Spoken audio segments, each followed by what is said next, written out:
2026-এর বিধানসভা ভোটের আগে এলাকার স্থানীয় সমস্যার সমাধান করার জন্য দারুল প্রকল্প সামনে এনেছেন রাজ্যের মুখ্যমন্ত্রী মমতা ব্যানার্জি। আমার পাড়া আমার সমাধান প্রকল্পের আওতায় এলাকার ছোট ছোট সমস্যার সমাধানের কথা বলেছেন মুখ্যমন্ত্রী। প্রতি বুথের জন্য তিনি বরাদ্দ করেছেন 10 লক্ষ টাকা করে। এই প্রকল্পে ভালো সাড়াও মিলেছে। এই প্রকল্পের জন্য সময় বেঁধে দিয়েছেন মুখ্যমন্ত্রী, তাই একেবারে সময় ধরে শিবির করা হচ্ছে। অভিযোগ শুনে নথিভুক্ত করে নেওয়া হচ্ছে। একটা জিনিস কিন্তু মাথায় রাখতে হবে যে এই প্রকল্পের বরাদ্দের সুবিধে কিন্তু আমার আপনার মতো সাধারণ মানুষের বাড়িতেও ঢুকছে। আর এই প্রকল্পের সাফল্যের কথা নিজের এক্স হ্যান্ডেলে তুলে ধরেছেন খোদ মুখ্যমন্ত্রী মমতা ব্যানার্জি। মুখ্যমন্ত্রী একটা পোস্ট করেছেন। কি বলছেন তিনি? 12ই আগস্ট 2025 বিকেল 4টে পর্যন্ত ফলাফল। কি বলছেন তিনি? মোট বুথ যা এই প্রকল্পে কভার করা হবে 80,681। আজ পর্যন্ত কভার করা বুথের সংখ্যা 14,265। এই প্রকল্পে মোট ক্যাম্প করা হবে 28,753। আজ পর্যন্ত ক্যাম্প অনুষ্ঠিত হয়েছে 5,428। এখনো পর্যন্ত অনুষ্ঠিত ক্যাম্পে মোট মানুষ এসেছেন 29,51,164। এরপর তিনি যেটা বলছেন, এখনো পর্যন্ত অনুষ্ঠিত ক্যাম্পে মানুষ এসেছেন 29,51,164। প্রতি ক্যাম্পে গড় অংশগ্রহণকারীর সংখ্যা 544। এখনো পর্যন্ত প্রায়োরিটি ভিত্তিতে প্রকল্প বেছে নেওয়া হয়েছে 1,36,415। এই রিপোর্টে দেখা যাচ্ছে 30 লক্ষ মানুষ ইতিমধ্যেই ক্যাম্পে এসেছেন। আমি গর্বিত, বাংলার মানুষ আমাদের এই প্রকল্পেও এরকম আন্তরিকভাবে সাড়া দিয়েছেন। আমাদের যে সকল সহকারী কর্মী এবং আধিকারিক দিনরাত পরিশ্রম করে এই প্রকল্পকে এভাবে সাফল্যমণ্ডিত করে তুলেছেন, তাদেরও আমার অভিনন্দন। জয় বাংলা।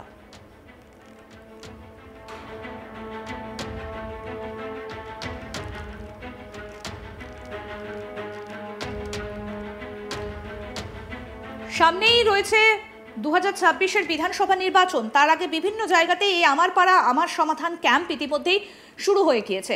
আমার পাড়া এবং আমাদের সমাধান এবং দুয়ারে সরকার কর্মসূচি বিভিন্ন জায়গায় কিন্তু অনুষ্ঠিত হচ্ছে এবং দেখা যাচ্ছে যে প্রচুর মানুষ তাদের সমস্যা নিয়ে আসছেন। কোনো মানুষ যাতে ফিরে না যান, প্রত্যেকের সমস্যা যাতে নজর দেওয়া হয়, প্রত্যেকের কি কি সমস্যা রয়েছে সেটা যাতে মেটানো হয়, সেই নির্দেশ কিন্তু দিয়ে রেখেছেন দলনেত্রী মমতা বন্দ্যোপাধ্যায়। কারণ 26-এর বিধানসভা ভোটের আগে এলাকার স্থানীয় সমস্যাগুলোকে সমাধান করার জন্য দারুণ প্রকল্পের মাধ্যমে মমতা বন্দ্যোপাধ্যায় বলছেন যাতে কোনো মানুষের কোনো সমস্যা না হয়। আমার পাড়া আমার সমাধান প্রকল্পের আওতায় এলাকার ছোট ছোট সমস্যার সমাধানের কথা বলছেন মুখ্যমন্ত্রী। প্রতি বুথের জন্য তিনি বরাদ্দ করেছেন 10 লক্ষ টাকা করে। এই প্রকল্পে ভালো সাড়াও মিলছে। এই প্রকল্পের জন্য সময়ও বেঁধে দিয়েছেন মুখ্যমন্ত্রী, তাই একেবারে সময় ধরে শিবির করা হচ্ছে। অভিযোগ শুনে শুনে নথিভুক্ত করে নেওয়া হচ্ছে। একটা জিনিস কিন্তু মাথায় রাখতে হবে যে এই প্রকল্পের বরাদ্দের সুবিধে কিন্তু আমার আপনার মতো সাধারণ মানুষের বাড়িতেও ঢুকছে। এই প্রকল্পের সাফল্যের কথা নিজের এক্স হ্যান্ডেলে তুলে ধরেছেন খোদ মুখ্যমন্ত্রী মমতা ব্যানার্জি। এই বিষয়ে আমাদের প্রতিনিধি অনির্বাণ কি প্রতিবেদন তুলে ধরেছেন, শুনবো এবার। আমাদের পাড়া আমাদের সমাধান। ইতিমধ্যেই কিন্তু মুখ্যমন্ত্রী মমতা ব্যানার্জি এই প্রকল্প বা এই কর্মসূচি ঘোষণা করেছেন রাজ্য সরকারের, এবং সেই রাজ্য সরকারের এই প্রকল্প কিন্তু বুথে বুথে পৌঁছে দেওয়া হবে এমনটা তিনি জানিয়েছেন। ইতিমধ্যেই যা খবর পাওয়া যাচ্ছে, প্রায় 80,000-এরও বেশি বুথে এই প্রকল্প মানুষের কাছে পৌঁছে যাবে এবং প্রতি বুথ পিছু 10 লক্ষ টাকা করে দেওয়া হবে সরকারের তরফে। অর্থাৎ ইতিমধ্যেই কিন্তু এটা বোঝা যাচ্ছে কোথাও গিয়ে এই বুথ পিছু যে টাকা, সেই টাকা কিন্তু মানুষের পাড়ায় পাড়ায়, দরজার গোড়ায় গোড়ায় যে বিভিন্ন ধরনের প্রকল্প, বিভিন্ন ধরনের সুযোগ সুবিধা, সেই সুযোগ সুবিধা কিন্তু করে দেবে মানুষকে। এবং ইতিমধ্যেই যা খবর রয়েছে যে 80,000-এর যে বুথ বলা হচ্ছে, সেখানে প্রায় 25,000-এর মতো বুথে কিন্তু ইতিমধ্যেই এই সেই কর্মসূচি পালন করা হয়েছে। এবং মুখ্যমন্ত্রী মমতা বন্দ্যোপাধ্যায় তিনি কিন্তু স্পষ্টভাবে বার্তা দিয়েছেন যে কোথাও গিয়ে এই যে প্রকল্প, সেই প্রকল্প যেন সুষ্ঠুভাবে, সঠিকভাবে পালন হয় এবং মানুষের কাছে, মানুষকে সাহায্য পৌঁছাতে কাজে লাগে। ফলে ইতিমধ্যেই তিনি জেলা শাসক সহ জেলা নেতৃত্ব, কাউন্সিলর থেকে শুরু করে সাংসদ, বিধায়ক সবাইকে কিন্তু কড়া বার্তা দিয়েছেন যে এই যে আমাদের পাড়া আমাদের সমাধান যেখানে কিনা বিভিন্ন প্রকল্প, বিভিন্ন সুযোগ সুবিধা যেগুলো এই মুহূর্তে দাঁড়িয়ে বুথ বা এলাকার মানুষ ব্রাত্য, সেই বিষয়গুলোকে তুলে ধরার জন্য ইতিমধ্যেই আমরা দেখেছি যে বিভিন্ন জায়গায় ক্যাম্প হয়েছে এবং সেই ক্যাম্পের তালিকা, সেই ক্যাম্পের যে নথি, কতগুলি বুথে ইতিমধ্যে ক্যাম্প হয়েছে, সেই বিষয়গুলো কিন্তু এই মুহূর্তে মুখ্যমন্ত্রী মমতা বন্দ্যোপাধ্যায় তিনি তার সোশ্যাল মিডিয়া পোস্টে তুলে ধরেছেন।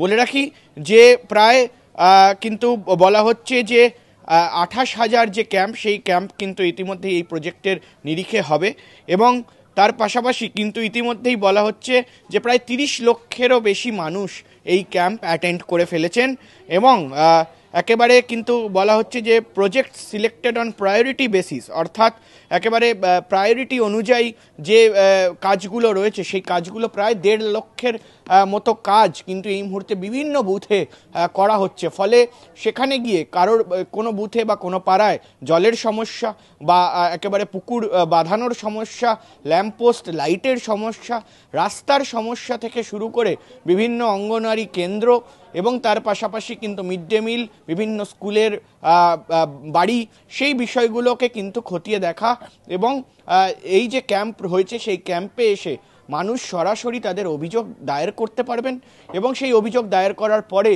কিন্তু জেলা স্তর, তৃণমূল স্তর, বুথ স্তরে যে কর্মীরা রয়েছেন, যারা এই মুহূর্তে দাঁড়িয়ে সেটা সরকারি কর্মী হতে পারেন বা সেটা দলের কর্মী হতে পারেন বা কাউন্সিলর, বিধায়করা হতে পারেন, বুথ কর্মীরা হতে পারেন, তারা কিন্তু গিয়ে গিয়ে এই বিষয়টি দেখবেন, চর্চা করবেন এবং ঠিক তারপর কি জরুরি রয়েছে সেই জরুরি ভিত্তিতে কিন্তু এই কাজগুলি করা হবে এবং অত্যন্ত গুরুত্ব সহকারে কিন্তু এই কাজ করতে বলা হয়েছে মুখ্যমন্ত্রীর দ্বারা।